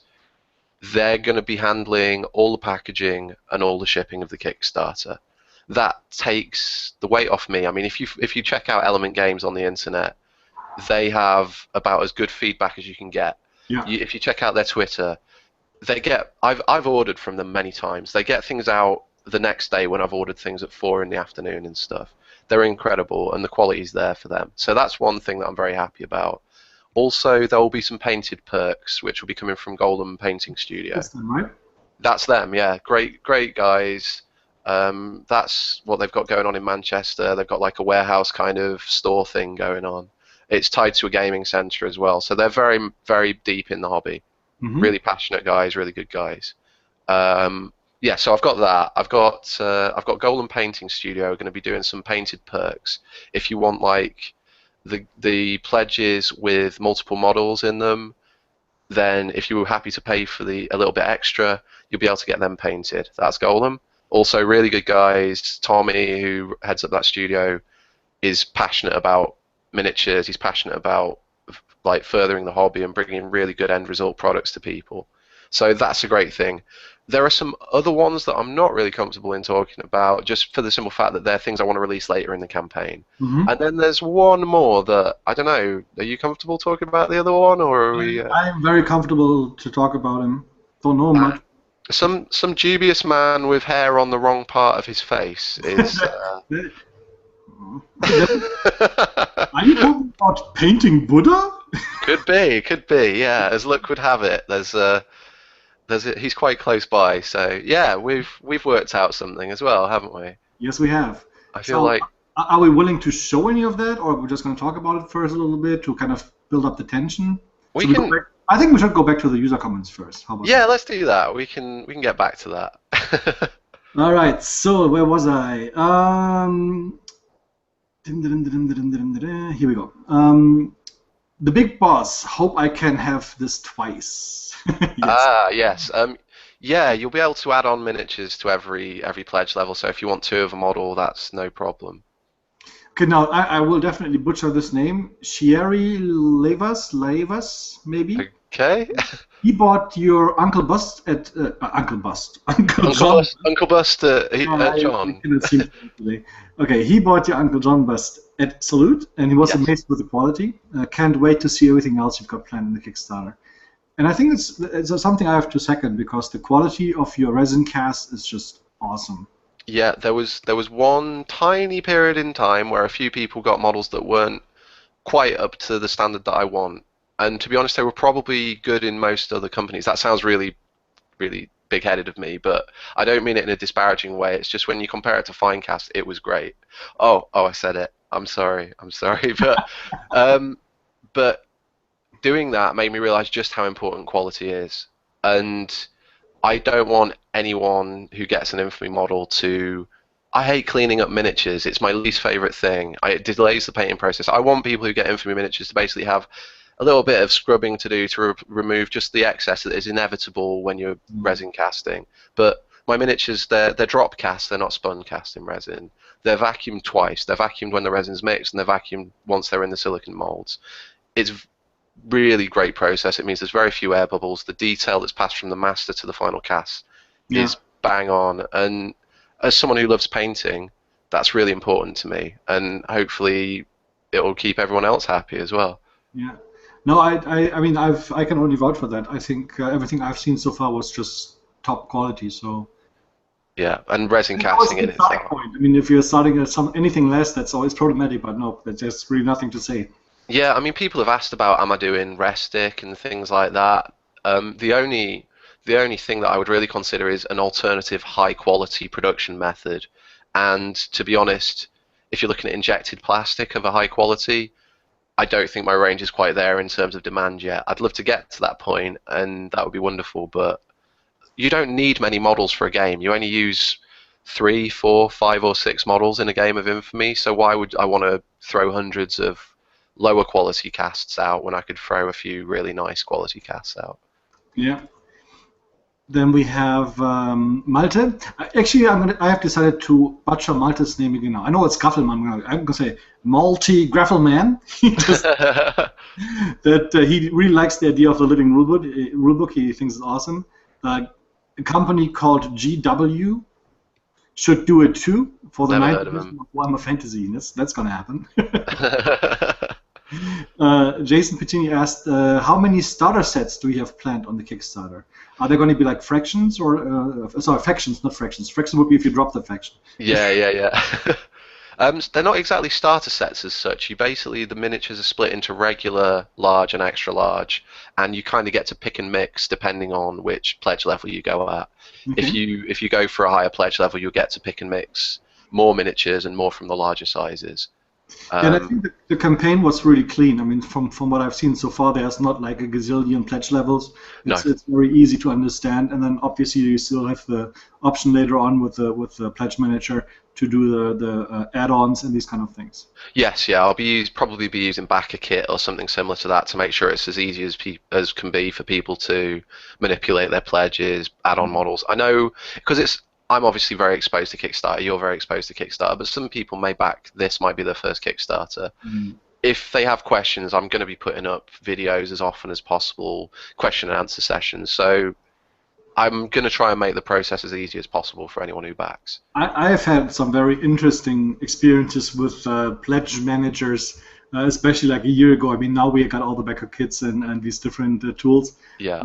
I think one of my first pledges I did was I received an Excel spreadsheet which was locked with like something going on in the background. Apparently I deleted the wrong cell and like nothing worked anymore. Right. Like, I actually ended up not even entering anything, and they sent me the stuff anyways. Like I think there are some people that still really like that method, both the companies and the end user, but I've got a background in web design and web development, so for me I want something clean and I want something very controllable and very easy, which people won't have to worry about breaking. I just did my backer kit for Hangar 18 the other day. Very nice, very, very simple, step by step. Yeah. You choose you confirm your pledge level. You choose your pledges. You add on anything you have to add it on. You can pay by credit card or whatever. And you pick out and you're done. It's really, really nice and clean. Yeah. I'm definitely going to be using a professional package because it means I can focus my energies on the important stuff, the models, the game, all that cool stuff. Oh, here we go. I just had the wrong file open, but okay. We could. I want to build up the tension a little bit. Let's build up the tension. Okay. Well. Should we talk about? I have one more comment. Terry says he was mentioning the rewards you talked about, people helping you with the rules. He suggested that cold hard cash would work for him. We'll consider store credit. I'm not sure if he's wanting cold hard cash at the moment. I'm not the man to go to because I'm having to borrow it off everyone else. It's not cheap getting all these toy soldiers made, you know. Yep. All right. Well, let's talk about one of the corporations, and this has been something that has developed over a couple of months, really, hasn't it? Yeah. We've had some chats. We talked about it, and now a lot of people say, well, when we got the questions, well, what do they get if they buy a DVD from us, right? Yes. Like we did now with the season 1.2, which is available now. It's so pretty. It is very pretty, and the season 1.3. I mean, honestly, this is even partial varnish. I don't know if you can actually see this on camera. It's glinting. It's shining like the sun on a bright and beautiful day. It's really nice. But the thing is, for us painting Buddha, I mean, we are now in operation, kind of like you, for about a year, a little longer. And for me, the DVDs are more like a means to an end. They're not the final product that we want to deliver. For us, the DVDs are there so that we can pay the bills. That's really what they are, and obviously help you guys out there to be a better painter. That's the ultimate goal. And we're almost to the point, and I mentioned this 2 days ago in the BEEBLE BABBLE with Jeremy. We're almost to the point where we're at break even. Now, so what people actually buy is not just a DVD; they're buying our time. And when they're buying our time, we can invest this wherever we want. And what we will be talking about now is exactly what we want. We want to help the community in general, and that means going to events, these kind of things. But we also want to help new companies like yourself. And we've done this with CreatureCaster already. We've done this with the Dracaris, Don't Panic Games, did a little cooperation there. Yeah. And really, it's mostly time that we're investing there, maybe a little bit of cost. And for you, we have kind of a mix of both, don't we? We've had some deep chats about this, and we've gone back and forth on what's possible, and I think we've come to a really good point with what we've got at the end of it. I'm really excited. I've shown it to like a couple of people, close insiders, and everyone's just thought it's a really cool idea. And you know, I've already been told by a couple of people they're going to buy it, so it's worth it, right? Actually, we looked at it today and we said, for that price, we are even going to buy it ourselves. Actually, I've done the same for Jeremy. We actually the DVD that he offers with the Vulture Demon. Actually, I ordered the whole thing because I want to send it to Canada and then get it back by mail. That's some sick and twisted thing that you're keen on doing. Yes. It's just the kind of things I like. So. All right. So in your release, you have a lot of really cool miniatures, and tomorrow. Again, tomorrow is not August the 10th. It's July the 10th. I wish it was launching on August the 10th, to be honest. What time is it launching? It's launching at 8, so in 24 hours and another 30 minutes it will be launching. Okay, so 8 p.m. GMT, so that would be 9 p.m. It's actually British Standard Time at the moment rather than Greenwich Mean Time, which... Oh, because of the daylight saving? Yeah, but... so yeah. So it's got to be 9 p.m. PST, that means... 2 p.m. EST. I've got all the times written down in my Q&A on the website if anyone wants to check them. I think 11 p.m. PST, I think. Something like that, yeah. It's at the top of the Infamy Facebook page on the banner picture as well. 12 noon Pacific Daylight Time, I believe it is, 5 p.m. EDT and 9 p.m. Central European Time. Okay, all right. As long as I got that right, because time zones... Why do we do time zones? Gosh, that's so confusing. I always have the same problem. It's like I don't understand what's going on there. See, I clicked a couple of pages and now I messed up my little presentation I wanted to show. Now I have to do it again and keep the. Here we go. So that's number 1. Then I need this. That's number 2, and then I need this. That's number 1. All right. So basically, we're doing 2 little projects together. We are, yes. The last one, do we want to talk about it at all? The small one, or let's just talk about the one that's there for people to get from the start, I think, yeah. And then the rest is got to be a little more exciting as things go on. Yeah, hopefully we'll get to some more cool stuff with the running of the campaign, you know. All right. Okay. Cool. So you have a lot of very cool miniatures coming out tomorrow. Yep. And from all of these cool miniatures, we had the hard choice to actually select one for a very special project. And that will be not only an exclusive DVD for Infamy, but also an exclusive model. Is that correct? That is correct, yes. The model will be exclusive to the DVD set, and it's going to be a pretty nice model as well, I believe. Yes, so let's look at the model. So the first picture I'm going to show is the initial sketch. Yep. And that's we looked at this miniature, and we said, that is awesome. Yeah, that's... he's the Cavalier Rocketeer. The Cavalier Rocketeer. Yep. And why is this miniature awesome? Well, first of all, he's very dynamic. I think he has an interesting face, first of all. I think that's going to be very interesting to paint. Then he offers pretty much everything that you need to show on a miniature. He's got metal, he's got like a... what do you call it, like fabrics, he's got leather, he's got the glasses, for example, he's got feathers, he's got like really almost everything that you could dream of as far as painting a miniature is concerned. And that's why we chose this one for the DVD. So this was the initial sketch. Yep, that's the concept. Then Ben worked on this a little bit with graphics. He did indeed. He's very good. Yes, he is. That's why is it they all have to be multi-talented, these miniature painters? Yeah, it's actually both of my guys, both Marty and Ben. It's amazing what they can do. Not just whether it's Photoshop or it's Premiere or Adobe or just painting in general for him. Marty with sculpting and 3D, and it's insane. Like I know how to do a basic Excel spreadsheet maybe. And these guys are just wizards at what they do, so that's really nice. So, but this is kind of the color scheme that Ben thought of when he looked at the miniature, and you can already see that there's a lot of color theory going into what he chose here. You got the yellow, you got the blue, little greens and purples going on. So if you know your color wheel, you know exactly why he chose those colors, and obviously we'll talk about this on the DVD as well. I really love the accent of purple that's going on the belt as well. That's great. Yeah, purple and gold and blue work extremely well. Classic, yeah. Really, really nice. And then this is actually an excerpt of your Kickstarter campaign, isn't it? It is. It's a small little taster of it, and I guess it's worth drawing attention to the price because I would say that's a bit of a bargain. I would say that the price is insane. The price includes the DVD and the miniature. Yep, and that miniature will be cast to the... It's not either, it's both. And it will be exact same standards as all the rest of the Infamy miniatures, fine quality resin cast miniature. Yeah, well, it's going to be exactly the same standard of painting Buddha DVDs. 3 cameras, high definition video equipment, step-by-step instructions with a view on the palette and on the artist.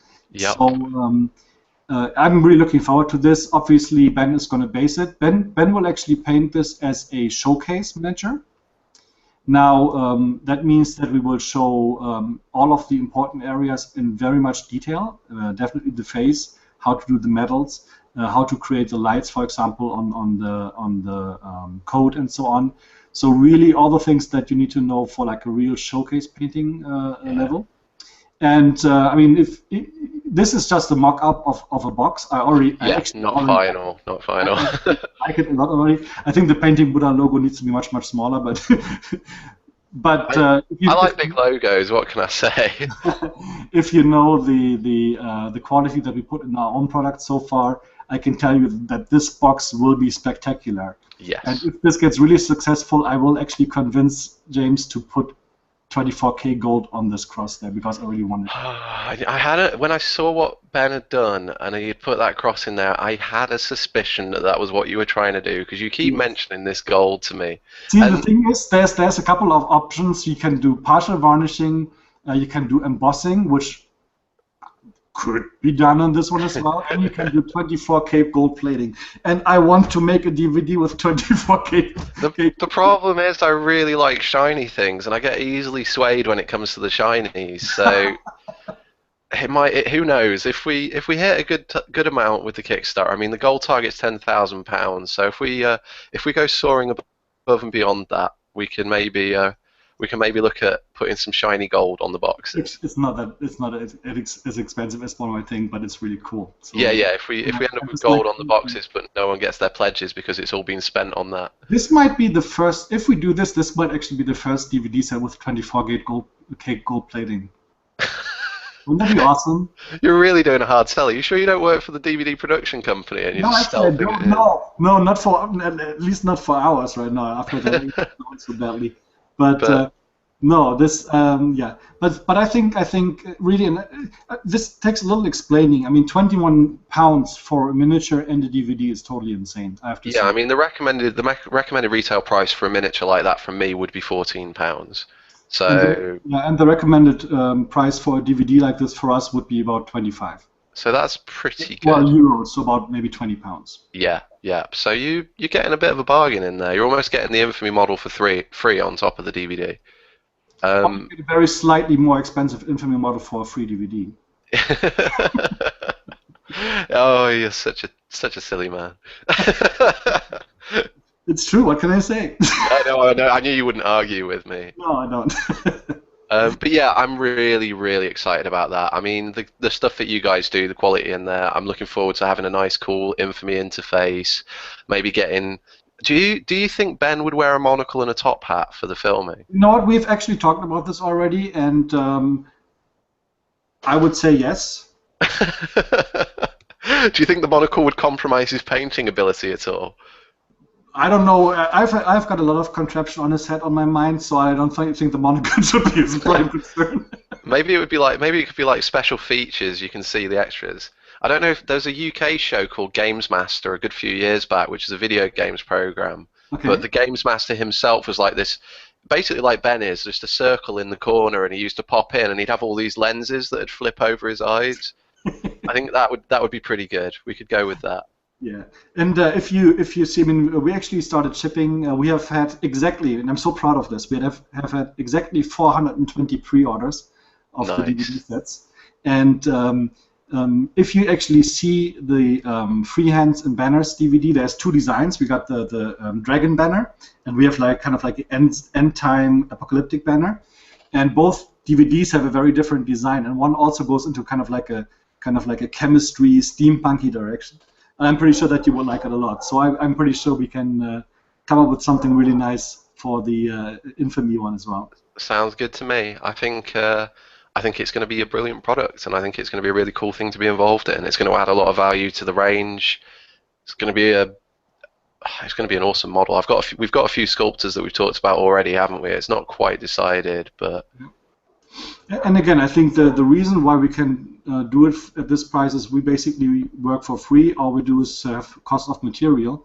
And yeah, the reason why we can work for free is because of our supporters supporting us and buying us the time to do these kind of things for the community. And yeah, it's again, great. we do this for Jeremy, we do this for you, we do this for other people as well. Although for this year, I think we're all about booked. Well, yeah, I mean, I have to say, like you, in terms of what you're offering me, you're making it possible through the fact that you are subsidizing it and everything, and that's something that obviously my backers are going to benefit from if they pick up this DVD.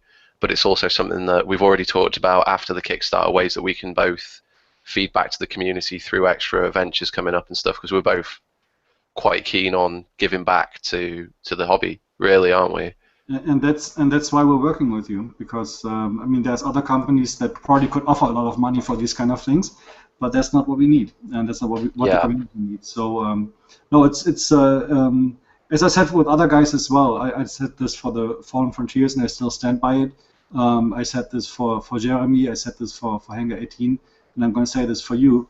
Um, we're looking for people in the industry that doing this not just for being greedy and getting rich, but that have great ideas, great skill sets, or know people with a lot of great skill yeah, sets that can create visions and universes, and have a dream of actually becoming an independent company. And that's what you're doing right now with your Kickstarter. And that to me is what a Kickstarter is about. It is not the third evolution of a substandard zombie plastic game that makes millions over 2 days. It's a great game, don't get me wrong, but it's still going to be produced in China for $5, and you're still paying a lot of money for it in the end. yeah, yeah. I mean, this is the name of the site is Kickstarter, and for me, it's exactly what my campaign is built around. Mm. I'm not factoring profit into my Kickstarter, really. My profit will come through having a miniature range. Wow, you've just gone demonic red. You know what? Yeah, and now I know why this is. I'm going to open the magic cure for everything. Uh, did you Nope. just see? I'm Did you just going to just? open, look, I'm going to open Notepad. Ah, there we go. You got your light Notepad, now. Notepad fixes orange skin.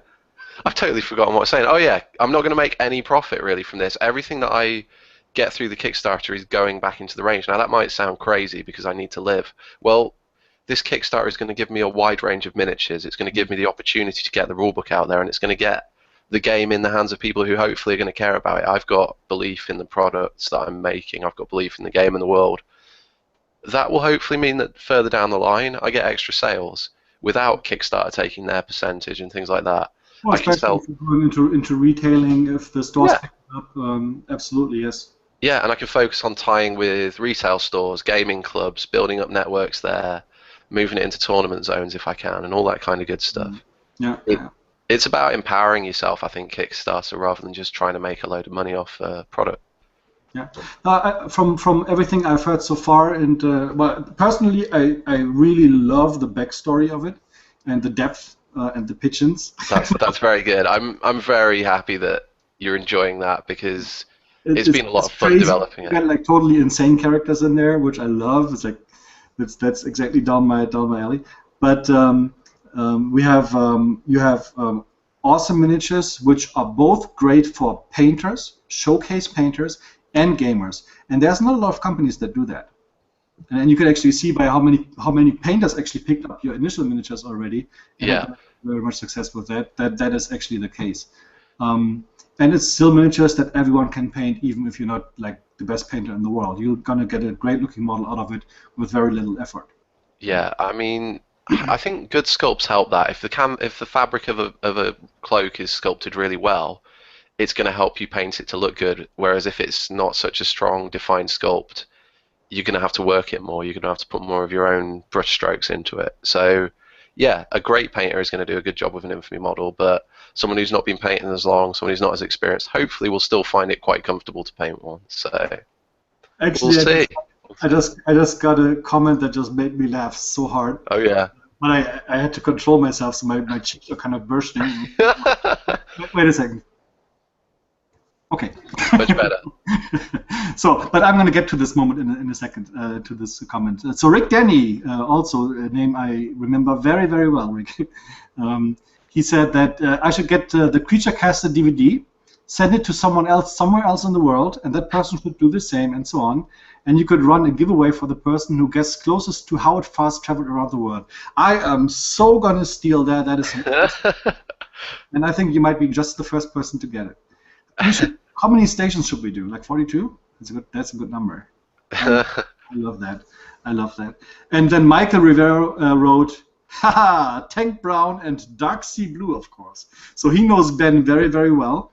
We actually make fun of him here at work all the time. We did this actually after he colored this, because the first thing Marty and I said is, oh, there's a lot of Dark Sea Blue in there. It's like Ben's #1 go-to color. It's like we all have our comfort zones when it comes to colors. I'm no different. If he ever were to, or if Dark Sea Blue ever were to go out of existence, he would just probably be an average painter. Well, his mojo would be gone. Mine used to be camo green and rotting flesh for the highlights, and they no longer make a color that's the same as rotting flesh. So that took away my power. They kind of kryptonited me by redoing the paint range, but I'll find an equivalent one day. I have no go-to color really.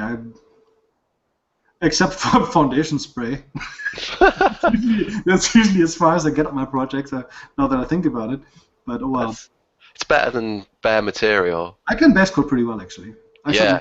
should make a DVD on that, like a 6. Yeah, that'd be really helpful. Base coating with the president.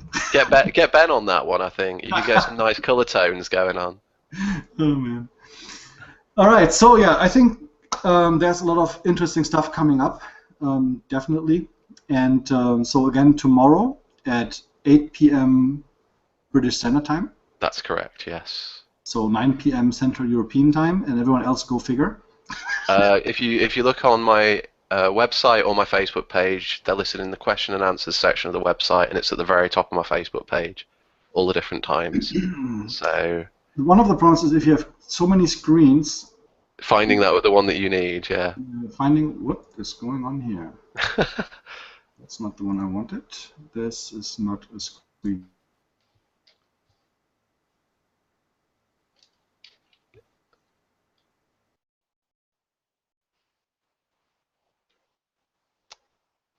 Uh-oh.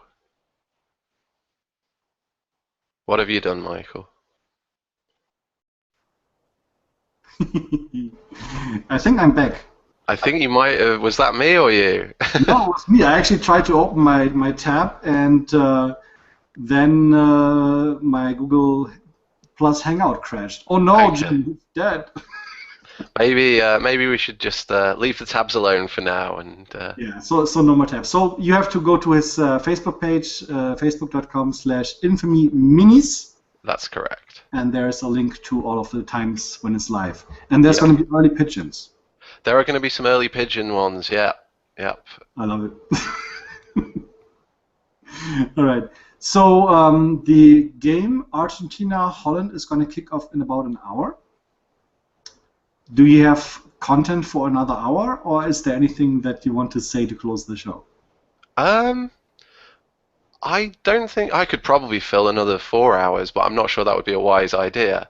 Um, as far as things that I want to say, I guess like just to say thank you to all the people who've helped me get here. This is where I do my Oscar speech bit and start getting all teary, but this has been a process, and there have been a lot of friends, family, and everyone who's helped me get to it and suffered me.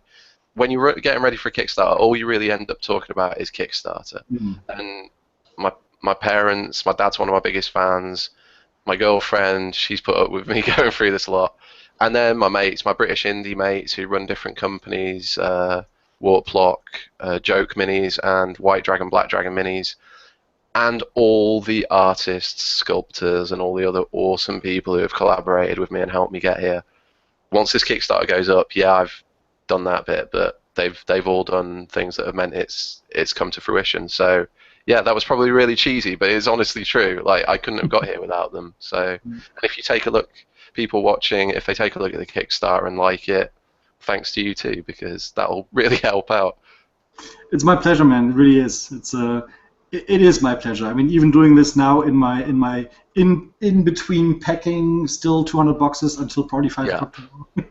Well, I think we've both managed to tie this in with periods where we're both really busy, but no, but it's for me it's fun. This is about the best thing I can imagine, actually, these kind of things. So yes, so thank you. We have I want to just point out a couple of things real quick. The first thing is that we will be heading out for Stresa this weekend. As far as the orders are concerned, people of course need to know where their orders are. We have about 2/3 completely packed. Half of the total orders actually went out tonight. If you have received an email yesterday with the tracking code, you should actually be able to see the update status about now. Then we have another, I would say, about 150 boxes ready already, which will be picked up tomorrow. And I still have about another 100 boxes to actually label and triplicate forms for customs in the US and Canada and New Zealand and Switzerland on there. If I had an applause sound effect button, I'd be pressing it right now. You know. Like a wow, wow, wow. Let's see if they have a wow, wow. I think that's what I need for that. Oh, this is suspense. That's not really what I needed. No, that. Yeah, there we go. That's better. Or maybe no one cares. Oh no, that's the sound of my Kickstarter launching. No. That's gonna be more like this. Cheers, dude. Wow, I'm like a mixer. Actually, we will be heading out for Stresa. We will make sure that all of the orders we can fit in there will be sent out. And right now, it looks like we will be able to send out 95%, right, like that. Some of you have received emails with regards to your T-shirt size. We need those before we can send out your boxes. So if you haven't received those, check your spam folder, please. And yeah.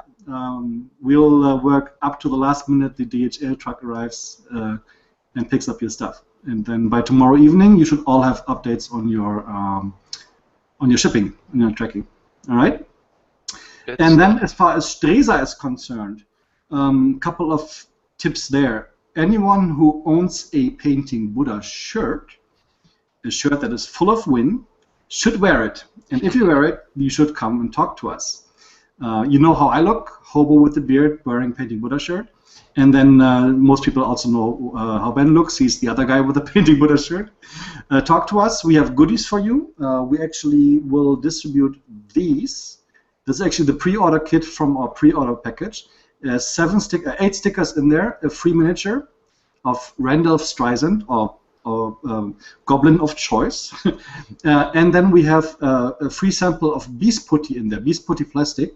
It's a new modeling clay. It's beastputty.com. Actually, let me just put this up pretty quick. And it's oven hardening. It's really, really nice. It holds details very, very well. And we actually prefer it for many areas now to Super Sculpey. You'll have to ship me some of that so I can pass it on to Alex. BeastPutty.com, I think it is. Yes. It's going to show this real quick. So this is how it's written, Beast Putty. Excuse me. I need more of my delicious Pepsi. Yeah, I just took a sip of it and managed to pour it down myself. It was all going so well up until that point. So, and again, there's actually what's interesting is he has developed this over many, many years. He's a professional sculptor himself forever, basically. He casts, he bakes, he makes the molds, he does metal casting, he does resin casting, so he knows really what he's talking about. And this putty is awesome. It's really, really good. For example, one of the things that if you're a sculptor, you know, usually when you do a frame model for a sculpt, you have to actually put like green stuff on there first, let it harden, and then you can apply your Super Sculpey or something. With this, you don't have to do this. You can actually apply it right away. So it saves you a lot of time, and it holds details extremely well, as you will see. So again, Beast Putty, and it's free. Talk to us. You can pick it up. And we have, oops, that's the wrong one. And we have a couple of other very fun little things prepared for you. So if you're in Stresa, definitely make sure to talk to us. And you have to dance, right, in order to get your free stuff. You have to do a little dance. Is that was what you were telling me? No, the free stuff is, as it says, free, but I'm not going to say more. Okay. You'll have to read about it and probably see some videos about it on our blog then next week as we come back from Stresa. And yeah, it's going to be fun. Yeah. That's all I'm going to say right now. I'm not going to spoiler it. All right, so that's my organizational stuff for that. Wicked. Is this where I do my organizational stuff? Do you have any? Well, I've got a Kickstarter that you might not have heard about. Is that on August 10th? August the 10th, yes. No, some dude told me. No, yeah. So July the 10th, tomorrow, Thursday, 8 p.m. British Standard Time. Infamy Kickstarter going live. I probably need to go and record the rest of the video quite soon because it's just about 24 hours until it goes up. So I just lost the link to my to the YouTube comments. So let me just try to add this real quick because I want to answer the last comments real quick before we close the show. Yeah, that'd be a great way to finish out. I think. Now this is a air kind of operation. So it's live now. Let's mute it right away. I'm so fast. Here we go. Okay. Get this in here. Add this to the comment tracker. Technology. Where would we be without it? Okay. You're doing a lot better than I would be able to, I suspect. Okay. So we have. I think we sold the first DVD. Sherry Laevas. Again, sorry for butchering that name. It will be adding that to the pledge. Awesome. Do we consider lung for payment? I don't. What was that? Sorry. Do we consider? Lung as in lung. No. That no. That's very classic. No. I've already got a few of those spare in the freezer, so that is okay. 3 strikes and you're out. That was the third creepy moment right now. You've already told me I'm Mr. Creepy far too many times. I've got to live up to the expectation. Luke says, gotta say, after picking up a few, they are amongst the best minis I own. Fantastic stuff. Bloody hell, I sound like a fanboy. Yes, you are a fanboy. You have grown up. You now like models that are actually nice. No, I'm sorry. I have to say, Luke is the Rackham god, and I love Rackham. I really do. Yeah, that's fair enough. Rackham brought some great models out. I have I think a 92% complete collection, all mint. So really, wow. Yes, I love my Rackham stuff. And at some point in the future, when I got time, I'm going to put up the remaining ones, and you can all send me the ones. So. All right, and then Matsamundi, who I think is still one of the few people that always is watching the show, says can't wait for the DVDs. Is so excited, and I think yours are already in the package that I did. And then Korak says good luck. He'll be there for an early pigeon. Wicked. Those pigeons are flying off the roost fairly quick. Flying off the shelf. Okay, that's a very good pun. I love it. Well, thanks for all the comments, everyone. If you've got any more email me through the website contact form, and I'll do my best to get in touch. I'll probably be quite busy. I'm going to make sure I answer all the comments on the Kickstarter once it goes up as well. I have a little army of minions ready to do that as well. How long will the Kickstarter be? That's maybe the last. It's going to run until the 10th of August, which might be why you had that number in your head. I just remembered that. So yeah, it'll be 31 days, it's quite a long period for a Kickstarter, and I was considering doing it shorter, but I think with some of the stuff that's come in place at the last minute, and some of the things that could still happen, it was worth putting that little bit of time, extra time in there, just to basically there could be a lot more models at a finished production state by the time the campaign ends in this way, and I'd rather people see what they're going to be getting in physical form rather than just pictures. And there might be other entertaining content coming, right? It could be. Who can say? You know, it could all just be terrible, but we'll see. All right. Okay, guys. So everyone out there, thank you so much for watching. If you enjoy soccer, enjoy the game. Whoever wins, we'll meet them on Sunday. Now, you're not really involved in soccer, are you? I used to love it. I used to love fantasy football, but I haven't watched anything of the World Cup. Yeah, I'm sorry that I keep saying soccer, but we have a lot of American viewers as well. So that's sorry. My girlfriend's Canadian, and she insists on calling it soccer as well for most of the time, and I can't agree with that. I'm afraid it's got to be football. Somewhere I read today that Germany scored more goals in one game than the UK in 2 World Cups. Is that correct?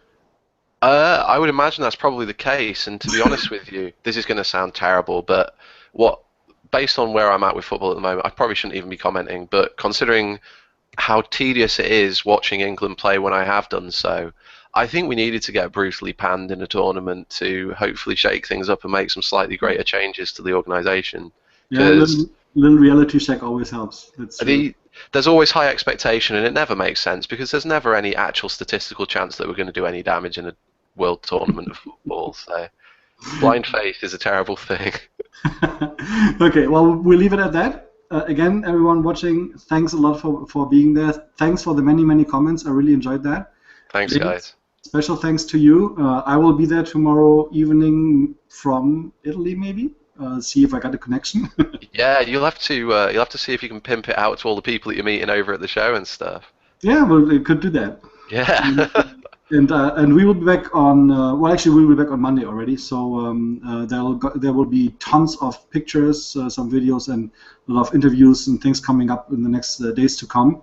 World Expo Stresa is one of the events in the world, the biggest ones, and it's my first time, so I really can't tell you what to expect. It's going to be fun. All right? Wicked. Yeah, I look forward to seeing that because it's certainly a crazy show. Cool. So I shall stop the show now. It's exactly 2 hours. That's a good time, I think. Nicely done. Yeah. All right. Well, thank you very much for having me on. It's been really... We're taking the show off the air. Bye.